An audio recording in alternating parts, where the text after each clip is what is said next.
Welcome to The Secrets of Success. By following the proven techniques of the guests who appear on this series, you'll learn that even successful people run into detours and failures, and how you can apply their success techniques to change your life. You're now listening to the most unique show on radio, the show dedicated to making you a success. Is it time to begin your journey to fulfillment? We'll find out today from our guest, Maki Moussavi, author of The High Achiever's Guide. Maki, thanks for being with us today. Thanks for having me, Bill. Maki, you have the perfect title, as I said to you before the show. This is what we want, high achievers, and we want a guide. We want everything to be easy. But you start out your book by saying, are you successful but empty? Is that happening a lot?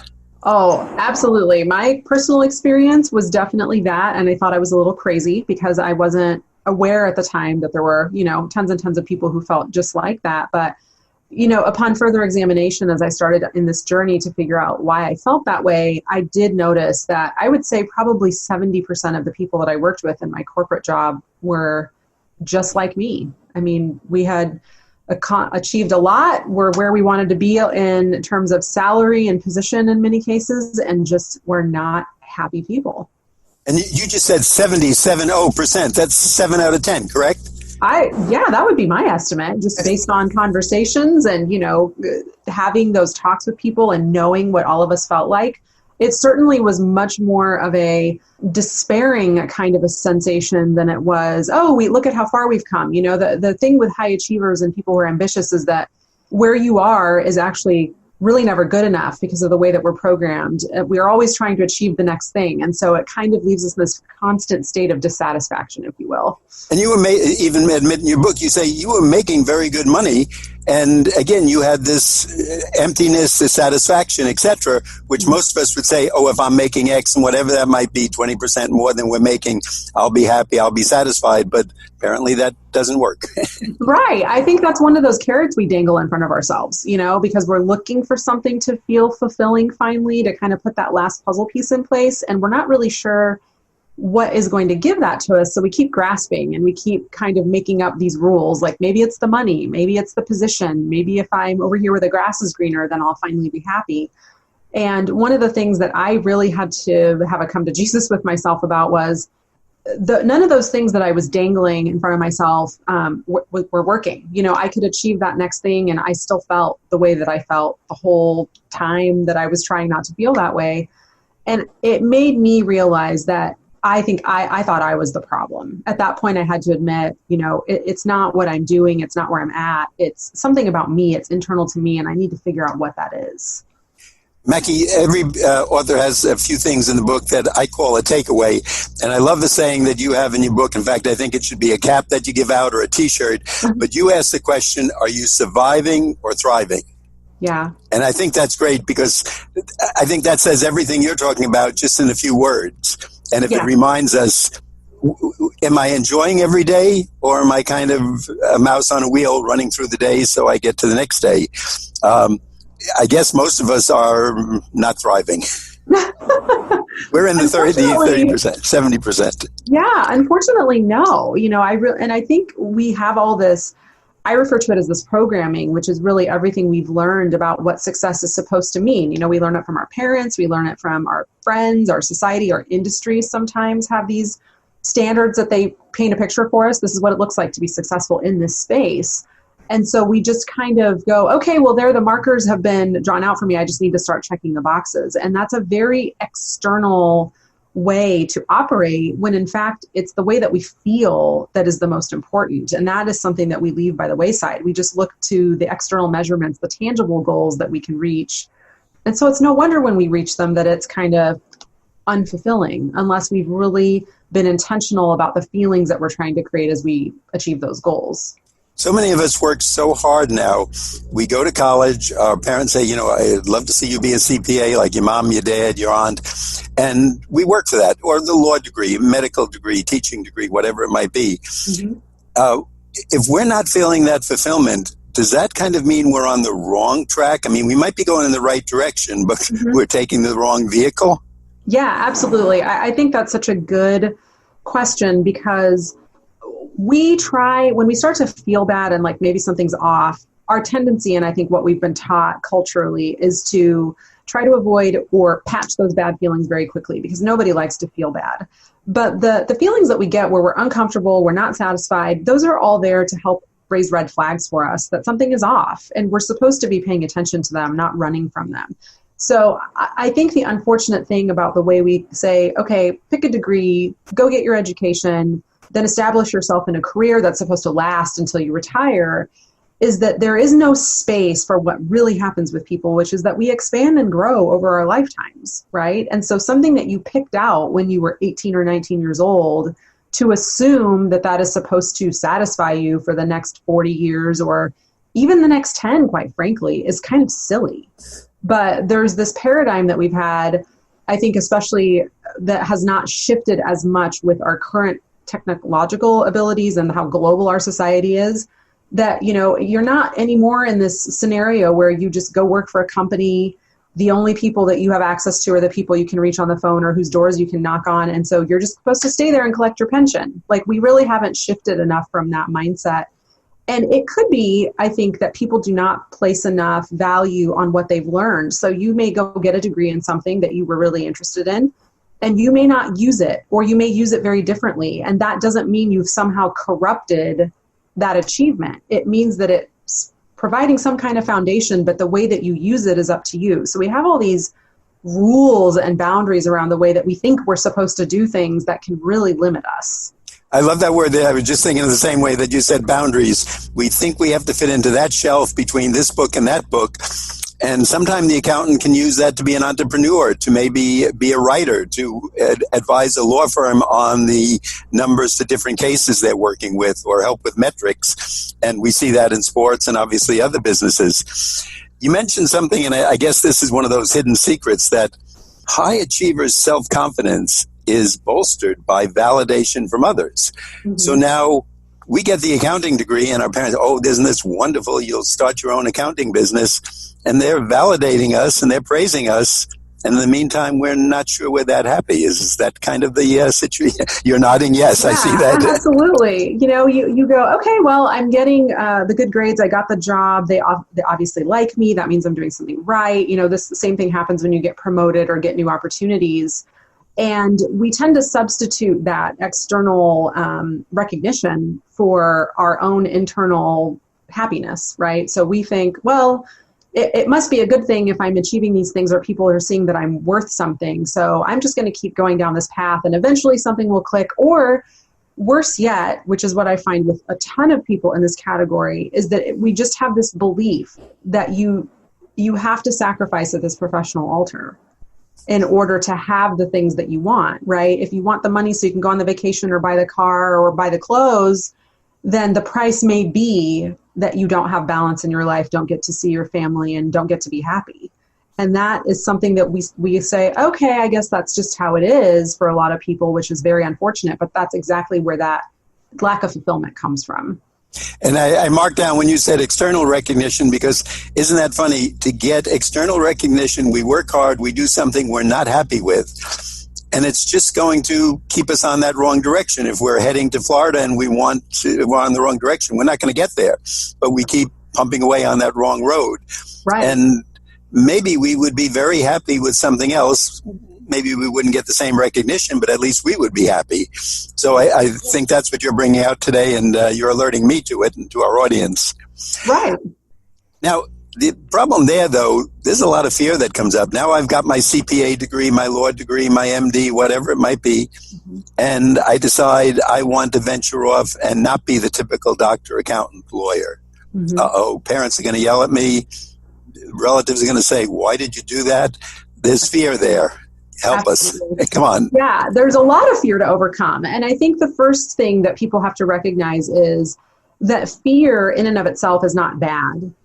Fear is trying to play a protective role for us, right? So it tries to keep us safe. It tries to get us to stay where it's the devil that we know instead of venturing into the territory of the devil we don't know. And it's always going to be there. So I think the one thing that people have to accept is that whenever you're growing and taking chances, fear is going to be a companion. So it's not that you have to necessarily overcome it. It's just that you have to act even if it's present.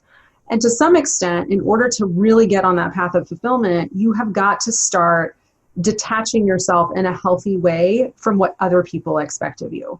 So if you're a grown adult and you are in a career, worrying about the validation of your parents is something that is an outdated program that you've been running since childhood. And you've got to rewrite that program. Your relationship with your parents needs to change. Your parents are not your, they don't play the same role for you that they did when you were a little kid, but we've got to consciously break free of those mental frameworks. It doesn't just happen. And that's where you decide, I want to do something different. How can you make sure that you don't sabotage yourself from the beginning by giving into the fear? It's okay to be afraid, but talk to people who are going to support your aspirations. Okay. So sometimes people think this is a weird step in this process, but do not go and share with people you're used to sharing with if their first instinct is going to be to shut you down, tell you that you're crazy or that you need to stay safe. Because that's a great point. All that's going to do is feed your fear, and you're going to stop before you've even started. That's a great point. I want to follow up on that, but first I want to let our audience know that if you're just tuning in, you're listening to The Secrets of Success on the voice of Nassau Community College, 90.3 WHPC. I'm your host, Bill Horan. Our guest today is Maki Moussavi, and her book is The High Achiever's Guide. Maki, where can we get this book, and is there a website where we can find out more? Yes. So my website is just my first and last name.com. So I'm sure you'll share that with your listeners somewhere. And then Amazon, any place that independent books are sold, you can find my book. Okay. And it's The High Achiever's Guide, correct? Yes, that's correct. Obviously, that's that great name that we love. Now, before the break, you were just telling us that naturally we go to our friends and say, what do you think? I got my nursing degree, but maybe I don't want to use it for that. Maybe I want to go into pharmaceutical sales or write magazine articles on nursing and techniques and new improvements in the field. But you said something very interesting, and I've never heard that before. Don't go to our regular friends and the people who are around us. Would you suggest look for a mentor or go back to a teacher? Is there direction? You wrote the guide, so you're the one who can tell us.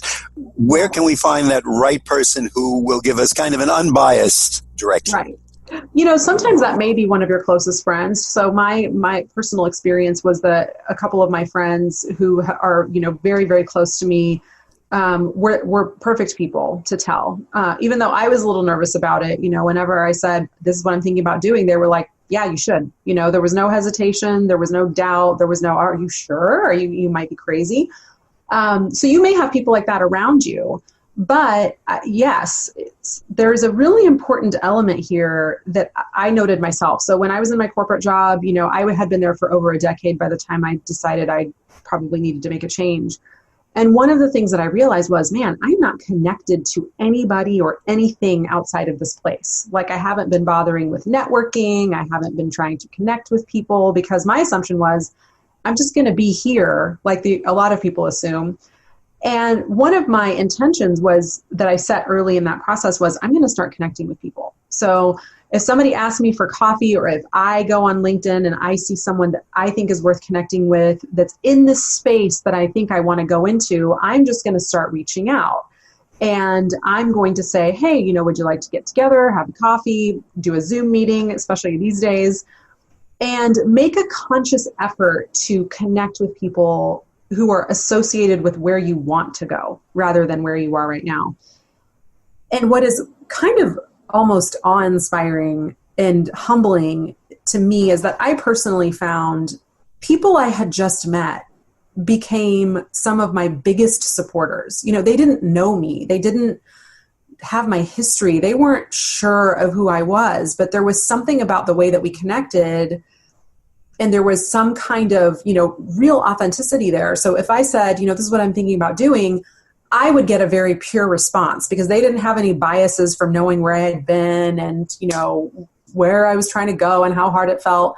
If they felt like they could see that in me, they were on board. And that was the kind of energy that I needed during that time. And I found it so frequently in people that I didn't know that well. So it's not that you shouldn't talk to people that you know well, but if you know there are going to be people who are going to default to keeping you safe, like your parents, that is maybe a conversation for when you feel stronger in your conviction about what you're doing next. And I think one of the nice things about your book, it tells us that's okay to do. You don't have to be the nurse in the white uniform who takes the bedpan. You can be the supervisor. You can be the administrator. You can be writing books on it, or maybe a TV series on nursing to enhance the profession. There's a lot of different aspects, or maybe something that has nothing to do with nursing, but you just have a knowledge of medical practices, et cetera, et cetera. You also mentioned to people, and I think this is a good reminder, that there's never a right time, and the sooner you step up, the sooner the rewards come. That's right.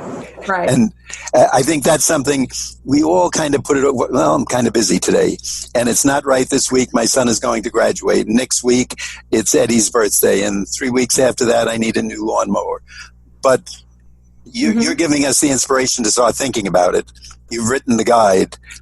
Let's make today the day to our audience. Obviously, I'm not saying this to you, but we always tell our audience, we bring you for 33 years the top people in the field, the top guests, the top authors.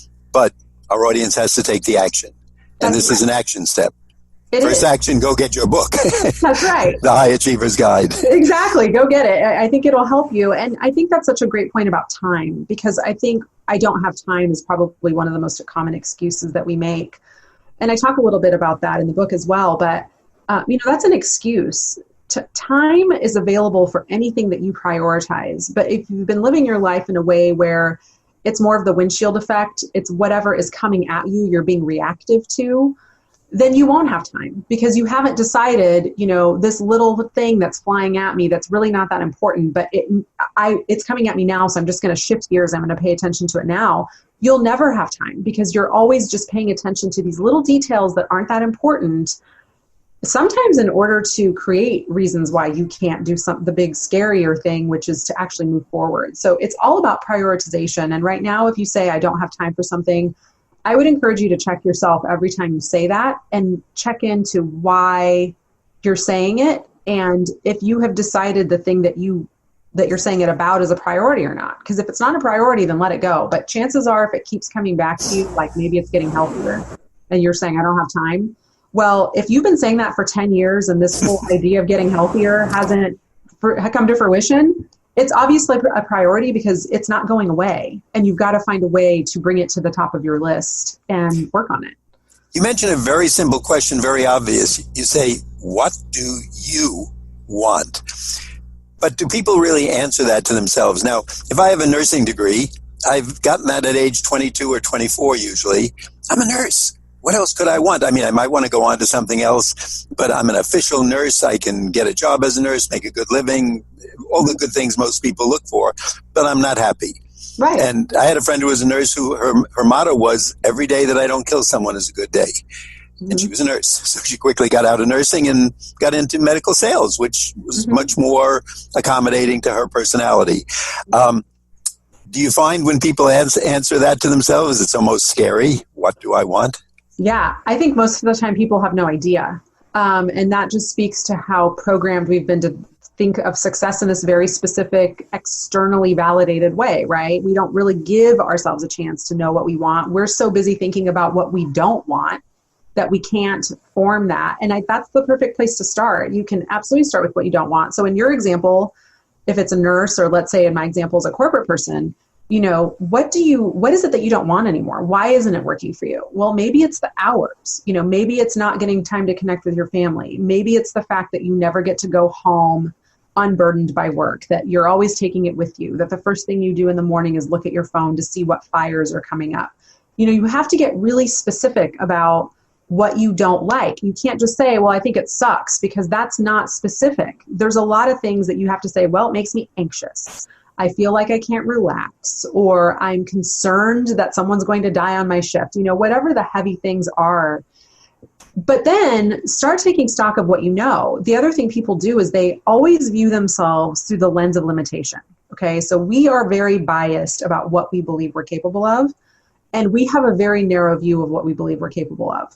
So we tend to say, well, this is where my experience has been. I'm a nurse, or I'm a banker, so I really am kind of stuck with this industry. which couldn't be further from the truth. There are real life skills that have nothing to do with the field that you're in that are just true about you. Whether it's that you're good with numbers, good with people, a good storyteller, good at managing, good at leading. Those things are not specific to an industry. How are you looking at taking what you're good at and utilizing that? And that's the other thing. We spend so much time being taught to look at where our weaknesses are and trying to make those better, instead of appreciating our strengths and letting people who have strengths in places that we don't be part of what we do. Maki, that's such a great point. I want to follow up on that. However, at this point in the show, again, I just want to let our audience know our guest today is Maki Moussavi. She is the author of The High Achiever's Guide. You're listening to The Secrets of Success on the voice of Nassau Community College, 90.3 WHPC. I'm your host, Bill Horan, and I'm going to ask Maki to tell us where we can get that book, The High Achiever's Guide, and also the website. Yeah, so my website is my name, first and last name, MakiMoussavi.com. And would you spell that out for us, please? Yeah. It's MakiMoussavi.com. Just the way it sounds. Yep, just the way it sounds. Okay. And then anywhere that books are sold, Amazon, any independent booksellers, you can find me. And this is a great start. I think if you put a book called The High Achiever's Guide on your table and you pass it every night and you look at it and say, you know what, maybe let me go the first few pages, the next few pages, and am I following it? It's a great reminder. And if that doesn't get you going, then you try something else. But it's a great start. You see Maki make some great points. And I was writing it down that, as you said, we have a narrow view. We think if we're a banker, we have to stay in banking. We may, we see in other sports today, Harvard graduates going into Major League Baseball because of their mathematical ability. You'd never think that. They're probably total nerds and couldn't even lift a baseball bat, but they can do this. In fact, just this week, I talked to a top lawyer in our neighborhood, and he mentioned to me he's great in his legal field. As an office administrator, he is terrible. And he told me, I didn't tell him. He told me, he said, I really suck at this. And he knows it. So I said, why don't you just get somebody who's good at that? Let them run your office, and you do, because he has empathy with people, he works with them, etc. Tell us some more about these limiting beliefs that a lot of people, because I know that hits me and I know it hits a lot of other people. What are some of the limiting beliefs that we have that are holding us back? Yeah, there's, so many, and we each kind of have some that are unique to us, but that are, very universal in a lot of cases. So many of us are just afraid that we're going to fail, that if we take a chance that we'll find it wasn't worth it. We worry about money. Where is it going to come from if I make this change? Sometimes it's such background noise for us because we're so accustomed to those thoughts, we don't even think about them anymore. That it's kind of what I call the autopilot mode. Like, your limiting beliefs are kind of always running in the background, and unless you are consciously trying to find them and interrupt them, they can run your life. So I would say some of the top ones that are very related to fear, and in fact, I call them the 3 fear-fueled illusions, are this worry about control, wanting to control everything, control outcomes, being goal-oriented, kind of over-engineering end results, when in fact control is an illusion. But it's such a fear at the beginning to say, if I take this step, am I going to be successful? There's this urge to kind of fast forward to the end and then feel very overwhelmed by the delta between where you're starting and where you want to end up. And it's such a not productive way to move forward. To some extent, you've got to give up this idea that you have control, because you don't. There's people who think they do, and they get laid off, or something happens to their job, or like, look at that, we're in a pandemic. Like, let's talk about there's no control, right? This is like the perfect, yes, shatterer, right? You don't have control. What you do have is the ability to take one step at a time and let things kind of unfold. And so controlling and being afraid of not being able to control outcomes is a huge area of limiting beliefs. Another one is this idea that we're going to fail. If I do this, I'm going to fail, which is really interesting because most high achievers fail very rarely. And I think the other challenge with that thinking is that for people who have a scientific background like mine, if a scientist gave up every time they failed in the lab, where would we be? We wouldn't have vaccines, we wouldn't have medicine, we wouldn't have the things that we look at today. It's always an opportunity to figure out what you didn't know and incorporate that knowledge moving forward. So this fear of failure, if you can literally just very easily flip your perspective and say, if this doesn't work, I'm going to learn something, instead of thinking, if this doesn't work, I'm a failure, that's a very different mindset, right? And one of them gives you permission to move forward. The other one slams the door in your face. So that's another, great example.